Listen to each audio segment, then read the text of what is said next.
Hello दोस्तों, बात करेंगे आज के वीडियो में स्टेट बैंक ऑफ इंडिया के टारगेट्स के बारे में। कोटक ने नई रिसर्च रिपोर्ट निकाली है क्वार्टर 1 के रिजल्ट्स के बाद और 340 रुपए का टारगेट दिया है, वो हम आपके साथ डिस्कस करने वाले हैं। और वही नहीं, उसके अलावा दूसरे ब्रोकरेजेस हाउसेस जो है उनकी भी रिपोर्ट का एनालिसिस करेंगे और नए टारगेट बताएंगे। दोस्तों लास्ट तक बने रहिएगा, कोई इंपॉर्टेंट इंफॉर्मेशन छूट ना जाए। दोस्तों स्टॉक का प्राइस का परफॉर्मेंस दिखाते हैं। इसमें हमने जो बीच में स्प्लिट हुआ था उसको भी कंसीडर किया है, तो एडजस्टेड प्राइस है। 2010 में 10 साल पहले अगस्त 4 को 260 रुपए का प्राइस था।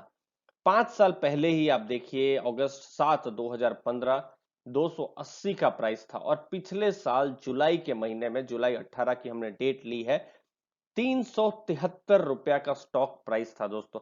तो यहां पर तो आप देखेंगे 260 से 373 ये ऊपर गया हुआ है। लेकिन बहुत दुख होगा जानकर दोस्तों, जो इन्वेस्टर है वो जानते ही हैं, अभी आज की तारीख में स्टेट बैंक का प्राइस 190 के आसपास है। ये 10 साल में अगर कोई इन्वेस्टर है तो उनको डिविडेंड भी देखिए पिछले कुछ सालों से नहीं मिल रहा है और स्टॉक प्राइस भी नहीं बढ़ा है। और अगर वही पैसा कोई दूसरी बैंक, समझ लीजिए एचडीएफसी बैंक या कोटक महिंद्रा बैंक में अगर इन्वेस्टेड होता तो अच्छा खासा रिटर्न भी मिलता। लेकिन आगे क्या है, आगे की स्टोरी क्या है, वो भी समझना बहुत जरूरी है, वो हम आपको बताते हैं। यहां पर दोस्तों कोटक इंस्टीट्यूशनल इक्विटीज ने अपनी नोट्स निकाली है, रिसर्च रिपोर्ट निकाली है और रिसर्च रिपोर्ट में कहा है कि उन्होंने एनालिसिस की है इनफैक्ट कि 35% पूरे साल में स्टेट बैंक ऑफ इंडिया का ऑपरेटिंग प्रॉफिट ग्रोथ हुआ है, जो कि बहुत ही पॉजिटिव है।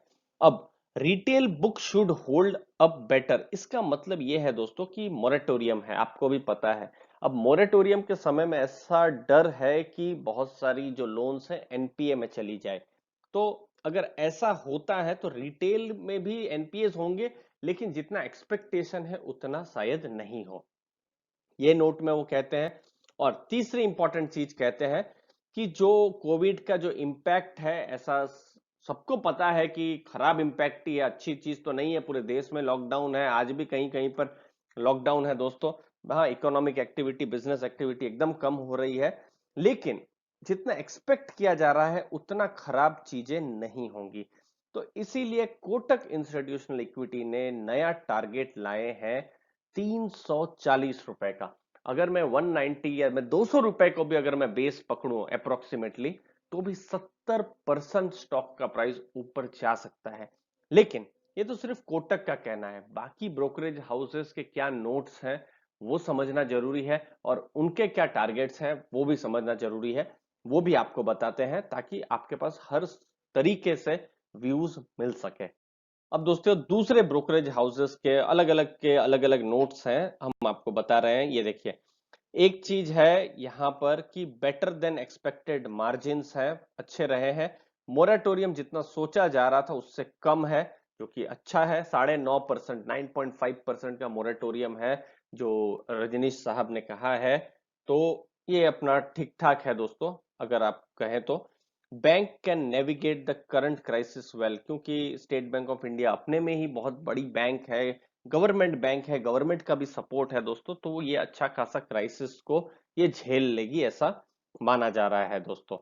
अब सस्टेनेबिलिटी जो है वो एक की रहेगा, सस्टेन कर सकते हैं कि नहीं, यानी जितना कम एनपीए हो उतना अच्छा। आज की तारीख में जो वैल्यूएशन है वो भी बहुत महंगे नहीं है। बहुत सारी स्टॉक्स में तो डर भी लगता है दोस्तों, जो मार्च के एंड में स्टॉक गिरा था और अभी बिल्कुल कुछ स्टॉक तो डबल भी हो गए हैं, कुछ स्टॉक 70-80% है। तो दोस्तों वो सब स्टॉक तो बहुत बड़े हैं, लेकिन आपको आश्चर्य होगा कि ये एसबीआई का स्टॉक का प्राइस 5-6% ही बढ़ा है दोस्तों। तो ये बहुत बढ़ा नहीं है, 300-320 के पास ही आप इसको स्टॉक प्राइस देखते होंगे। कुछ महीनों का चार्ट आप देख सकते हैं, कोविड के पहले का हम आपको बताएं तो। और उसके बाद स्टॉक गिरा 180, उससे भी नीचे आया।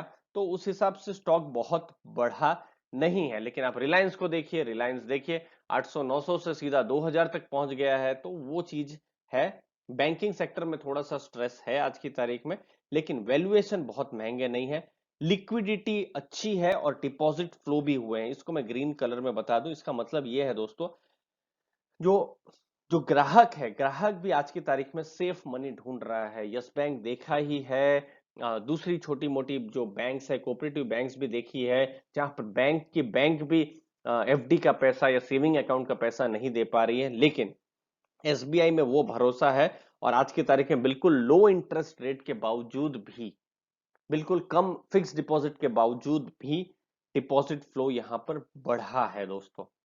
अब है आप लोगों के सामने टारगेट्स। नोमुरा 230 रुपए का टारगेट, मोतीलाल ओसवाल 285 का टारगेट, एमके 240 का टारगेट, मॉर्गन स्टैनली 205 से 215 स्टॉक का टारगेट बढ़ाया, आईसीआईसीआई डायरेक्ट 215 का टारगेट। तो दोस्तों स्टॉक का प्राइस का जो टारगेट हमको जो रेंज दिख रही है 215 रुपए से 340 की दिख रही है।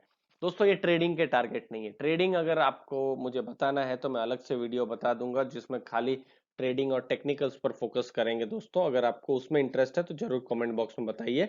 आप सिर्फ ट्रेडिंग लिखिए, हमको समझ में आ जाएगा, उस पर एक अलग से वीडियो कभी हम बना देंगे दोस्तों। लेकिन ये फंडामेंटल टारगेट है। अब 215 से 340 का मतलब है कि स्टॉक का प्राइस ऐसा माना जा रहा है कि अभी भी बहुत अंडर वैल्यूड है। दोस्तों 10 साल में स्टॉक ने नेगेटिव रिटर्न दिए हैं, लेकिन इसका मतलब ये तो नहीं है कि बैंक की साइज छोटी हो गई है, बिजनेस छोटी हो गई है। स्टेट बैंक ऑफ इंडिया तो बढ़ा ही है, ऊपर ही जा रहा है, लेकिन स्टॉक का प्राइस नहीं बढ़ रहा है। इसीलिए स्टॉक आज की तारीख में अंडर वैल्यूड है, ऐसा माना जा रहा है। आप भी अपने व्यूज दीजिए, आपको क्या लगता है वीडियो में। अगर आपको कहीं पर भी वैल्यू एडिशन लगा हो तो जरूर लाइक शेयर सब्सक्राइब कीजिए। कमेंट सेक्शन में अपने व्यूज जरूर बताइए दोस्तों। आपने अपना मूल्यवान समय दिया, समय के लिए बहुत बहुत धन्यवाद।